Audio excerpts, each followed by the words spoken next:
il y avait aussi quelque chose qui m'a beaucoup impressionné, parce qu'on savait qu'on allait jouer dans la cour d'honneur. Et la salle de répétition à Chaillot, c'était pas plus grand que le petit plateau de bois, à peine plus grand que le petit plateau de bois qu'on avait posé sur la scène d'Avignon. Et alors je lui posais comme ça de temps en temps des questions, en fait. Il faisait cette réponse régulièrement. Il me disait, quand on est juste en intention et en direction, tout va bien. Après, les choses se déploieront comme un gaz qui prendra tout son volume. Et ça, je trouvais ça, c'est une grande leçon de théâtre, hein, d'être capable de penser ça.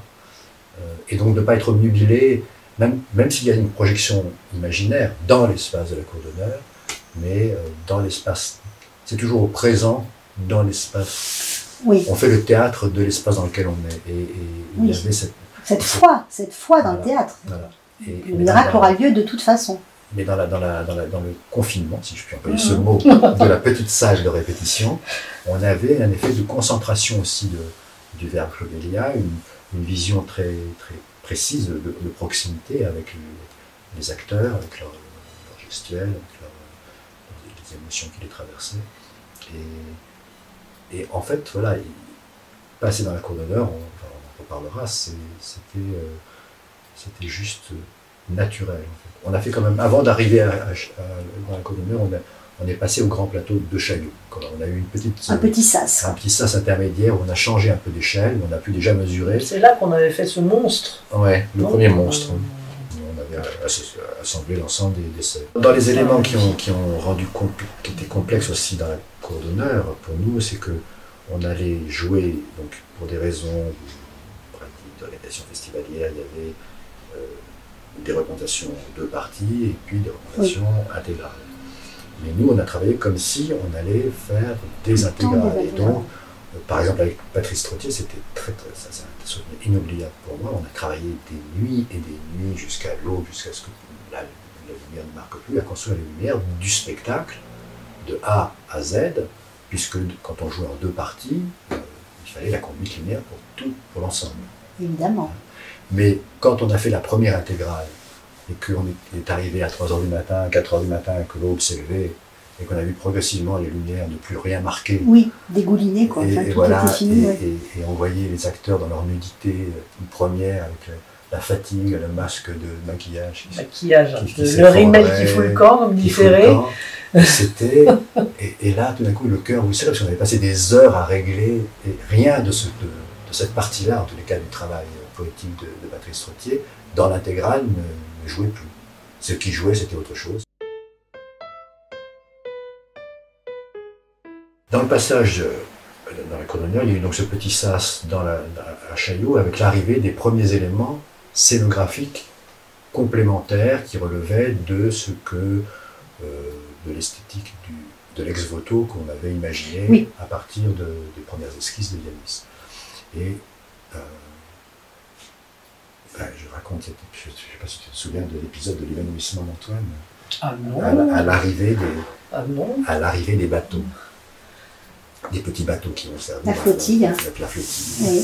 Et on dispose sur la scène. Ça. Vous avez raté ça, Jeanne. Antoine est ravi et il dit mais peut-être je pourrais le mettre.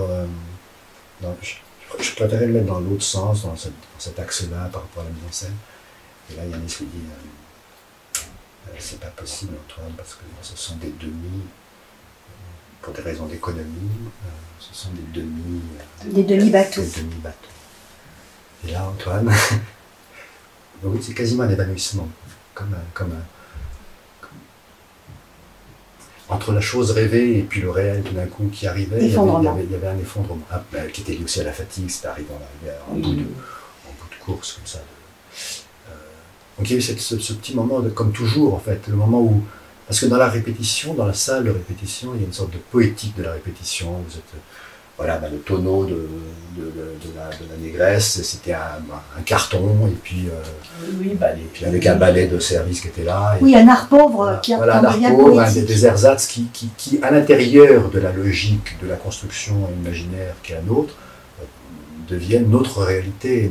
Et alors tout d'un coup arrive l'autre réalité, l'irréalité, qui vient porter la contradiction en quelque sorte au rêve né dans la répétition. Pour partie, Antoine et Yanis se sont mis d'accord pour, au fond, évacuer pas mal de choses qui avaient été imaginées au départ par Yanis, et on n'en gardait que très peu, en fait.